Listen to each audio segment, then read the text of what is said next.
George's Marvellous Medicine. Animal pills.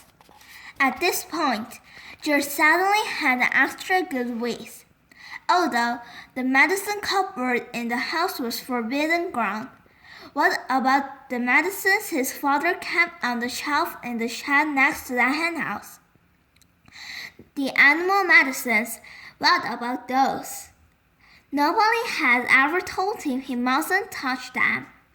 Let's face it, George said to himself, hairspray and shaving cream and shoe polish are all very well, and they will be no doubt cause some splendid explosions inside the old geezer. But what the magic mixture now needs is a tough touch of the real stuff, real pills and real tonics, to give it punch and muscle.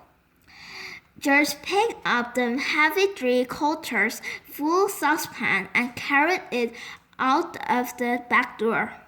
He crossed the farmyard and headed straight for the shed alongside the henhouse.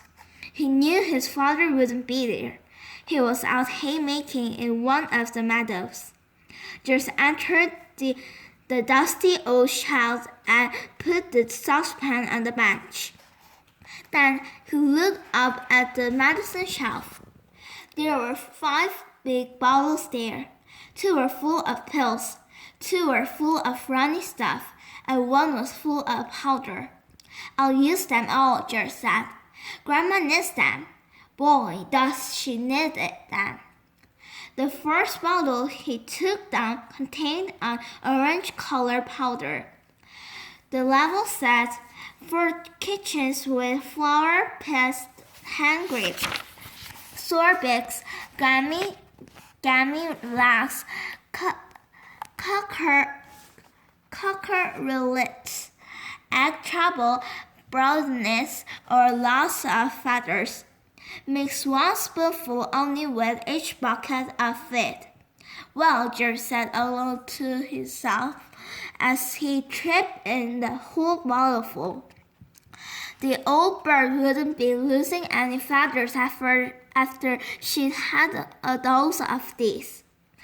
The next bottle he took down had about 500 gigantic purple pills in it for horses with horse-throats, it said on the label. The horse-throated horse should suck 1 pill twice a day.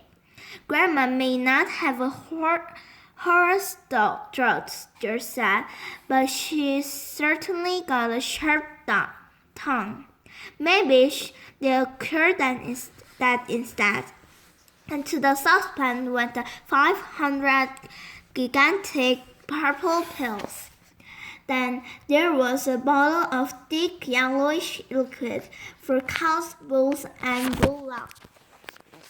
The label said, will cure cowpox, cow mad crumpled horns, bad breath in bulls, arctic, toothache, headache, hoofeache, tail-ache, and sore unders. That grumpy old cow in the living room has every one of those rotten illnesses, George said. She'll need it all. With a slump and a gargle, the yellow liquid splashed into the now nearly full saucepan. The next bottle contained a brilliant red liquid. Ship dip, it said on the label, for ship rot and for getting rid of ticks and fleas. Mix 1 spoonful in 1 gallon of water and slosh it over the ship.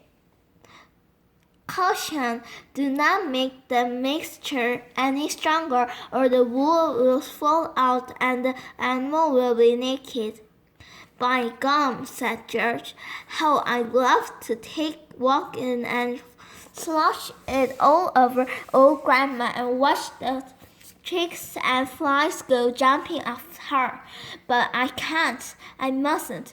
so she'll have to drink it instead. He poured the bright red medicine into the saucepan. The last bottle on the shelf was full of pale green pills, pig pills. The label announced for pigs with pork prickles, tender trouser, brutal bright, and swim sickness. Give 1 pill per day. In serve cases, 2 pills may be given, but more than that will make the pig rock and roll. Just the soft stuff, said George, for the miserable old pig back there in the house. She'll need a very big dose. He tripped all the green pills, hundreds and hundreds of them, into the saucepan.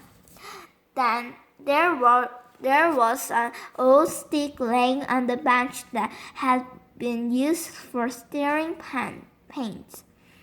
George picked it up and started to stir this marvelous concoction.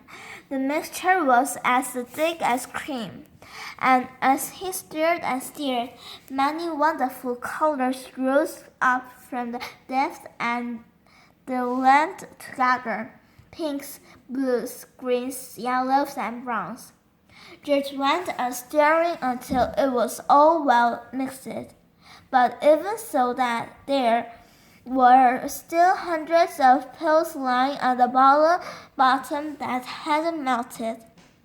And there was his mother's splendid power pot floating on the surface. I shall have to boil it all up, George said. One good quick boil on the back towards the house with the enormous heavy saucepan. And away he passes the gurge. So he went in to see if he could find any other interesting things. He added the following: half a pint of engine oil to keep Grandma's engine going smoothly, some antifreeze to keep her radiator from freezing up in water, a handful of grease to grease her cracking joints. Then back to the kitchen.